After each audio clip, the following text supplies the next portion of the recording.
حضرت علی رضی اللہ تعالیٰ عنہ فرماتے ہیں کہ ہم رسول اللہ صلی اللہ علیہ وسلم کے ساتھ مسجد میں بیٹھے ہوئے تھے کہ اچانک مصعب بن عمیر آ نکلے، جن کے بدن پر صرف ایک چادر تھی اور اس میں چمڑے کا پیوند لگا ہوا تھا۔ ان کا حال دیکھ کر اور ان کا اسلام سے پہلا زمانہ یاد کر کے رسول اللہ صلی اللہ علیہ وسلم رونے لگے، کیونکہ حضرت مصعب بن عمیر رضی اللہ تعالیٰ عنہ اسلام لانے سے بیشتر بڑے ملائم اور قیمتی کپڑے پہنا کرتے تھے۔ پھر ارشاد فرمایا کہ مسلمانوں، اس وقت تمہارا کیا حال ہوگا جب صبح کو ایک جوڑا پہن کر نکلو گے اور شام کو دوسرا جوڑا پہن کر،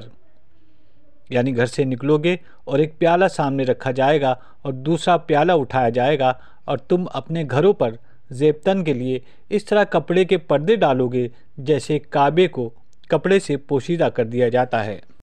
صحابہ نے عرض کیا، یا رسول اللہ صلی اللہ علیہ وسلم، جب تک ہم آج کی نسبت بہتر ہوں گے، کیونکہ عبادت کے لیے فارغ ہو جائیں گے اور کمانے کے لیے محنت نہ کرنی پڑے گی۔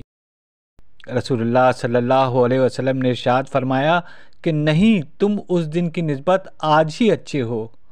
بظاہر